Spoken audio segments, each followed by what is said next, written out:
For exclusive content on how to make millions in your business, go to beautybossmillionaire.com and click on Become a Patron to gain access to patron-only episodes, Beauty Boss Millionaire t-shirts, and a private Facebook group with live streams with me, Felicia Fracassi.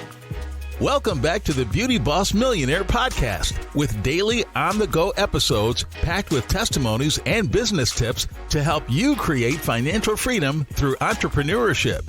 Hosted by the owner of Fracassi Lashes and the Blow Dry Lounge, the Beauty Boss Millionaire herself, Felicia Fracassi.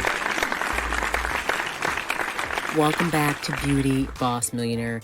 I'm your host, Felicia Fracassi, and the objective of today's episode is to go over strategic collaborative efforts and how to save yourself some money by pairing with other businesses. One of the things that I recommend if you are a small business, you don't have a huge budget, but you still want to get your name out there, advertise together. Find a business that you can work with and you all advertise together. Say, look, the commercial costs $600 a month. I don't really have $600. Can you do $300? I do $300. We both get to go on the radio.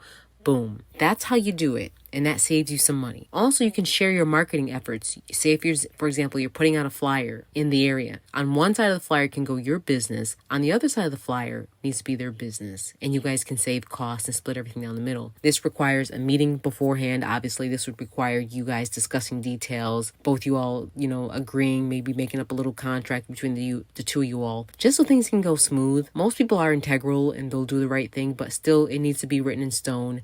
So it's fair because that's the only thing to do the right way. So make sure they sign it, you sign it, and nothing gets done unless they put their money up. Also, another thing is trade shows. I don't know if you guys are familiar with trade shows, but sometimes you have to go in there and they make you rent out a booth or a space, and it can be kind of pricey, meaning that you're paying anywhere from $1,000 and up just to rent out the space, or $300, $400, $500, and your brand is in there. But sometimes ask them, are you able to do, share a space? Sometimes they'll straight up tell you no, but sometimes they'll say yes. And then there's times where you have to use your own judgment, and you can say, look, you can just put up your business, but I'll have my little cards off to the side, because I don't think trade shows really are uptight and they go around auditing each person to make sure it's one business. I've been in some of the biggest trade shows in New York, and I've seen people do this before, and I thought it was so smart because it looked like it was just one booth, and then like the person off to the side was like, hey, this is another business we have, we're just working with them together, but if you ever want to check us out, here we are. And I'm not sure what the person paid to be the wingman,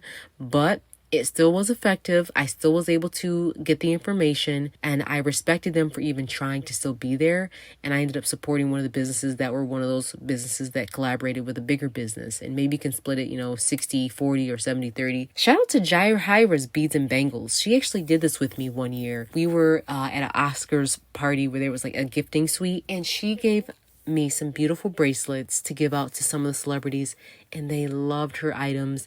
Literally, I paired it with another wine company, and they gave out free wine. And our booth was popping. We had some of the biggest celebrities come through, and people were just loving it because I had free gifts along with her gift card and, the wine. They loved it. They were so happy to get all those free things. In exchange, they promoted and they bought their stuff from there. So just remember, you can always collaborate with other businesses and share those expenses. Also, you could co-brand with promotional products. Say, for example, if you're doing some type of keychain or magnet or, all those promotional things, you can use both you guys' logo. Both you guys' brand can go on there. If I were you, sometimes you got to just start off small and work together. If you see another business, it doesn't have to be the business next door to you, but it could be a business that's similar to yours, and say, hey, look, we're going to go on this together. We're going to, magnets sit on people's refrigerator on average for anywhere from 6 to months to a year. So if there's a magnet, both of y'all can go on maybe half the magnet. Those are the type of collaborative efforts you need to do, because in the beginning, it's just going to be you. And if you don't want to burn out quick or blow through your funds quick, sometimes you're going to have to pair up. And that's just makes more sense. There's teamwork. And there's nothing wrong with teamwork. I love teamwork. I've done it in my small years. Now I'm at the point where I don't really have to. But in the beginning, it was so helpful, and it saved my company a lot of money. Another thing that really helps is just offering those referrals. You can do that with commission or without commission, but making sure that as you are promoting and that you are cross-branding, that you are definitely offering some type of incentive. It could be something, hey, every person you refer to me, I'll give you X, I'll give you this, or I'll give you that. Or at each customer, I've used each customer to help me bring other people. They always say, one person knows on average, 10 to 20 people. If those 10 to 20 people come and bring someone, I can give them something, and those new people can bring me somebody. So it's just like a growing wildfire. And that's really how you divide and conquer. You can also even go as far as putting someone's website on your website, like a click now link or like an embedded link where they can go to the website from there. So these are all collaborative efforts and how you can really team up with other businesses to really help both of you all win. And one last thing I want to mention is networking. Let's not forget the power of networking. I know after this whole COVID, everyone's thinking twice about doing any type of networking event, I'm sure. But soon we'll be back to normal and people will still be going to these little mixers. Please make sure if you go to these events, number one, have a business card. Number two, even if you have a digital business card, that's great too. Make sure your phone is charged up so your phone doesn't die. I see all these cool apps that are out there now, these little things you can do, but you need to make sure you have a good business card on you, whether it's digital or a printed one. Have it ready to go when you go to these networking events, and practice your speech. Practice your speech with these people. Hey, my name is X, blah, blah, blah. This is what we do. Have your elevator pitch ready. This is what I do. And it should be said within less than, I think it's a minute or 30 seconds. Just make sure it's quick. I don't like people that talk for a long amount of time. That's a whole nother subject. I have so much constantly going on. And I think this is what happens to older people. As they get older, they have a less tolerance for conversations that they already either know where they're headed or they are just over inundated with information.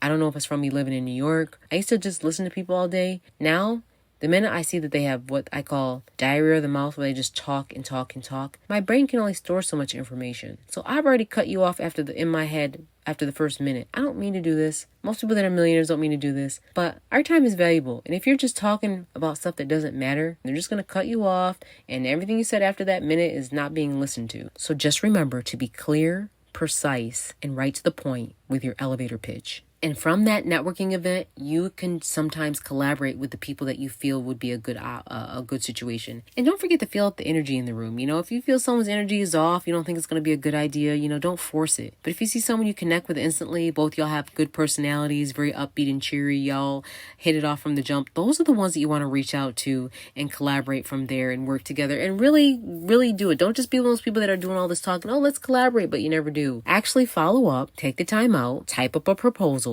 send it to them and say, would you like to do this? And give them several dates to choose from. Make it easy for them. Most people, they don't have a lot of time, especially if their business is popping. I know I don't have a lot of time. I like it when people just give me options or I can give them options. I don't like to have to go back and forth 7, 8 emails.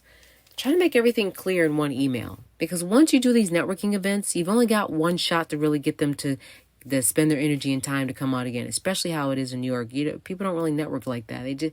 They network that one time, and if it's not a match, they move on and they go on with their lives. So make sure that you have a clear, solid elevator pitch for networking so you can collaborate later on. Thanks for tuning in to Beauty Boss Millionaire. That's it for today. Tune in tomorrow for the Beauty Boss Millionaire podcast. And don't forget to follow the Beauty Boss Millionaire, Felicia Fracassi, on Instagram, Facebook, and TikTok at Beauty Boss Millionaire.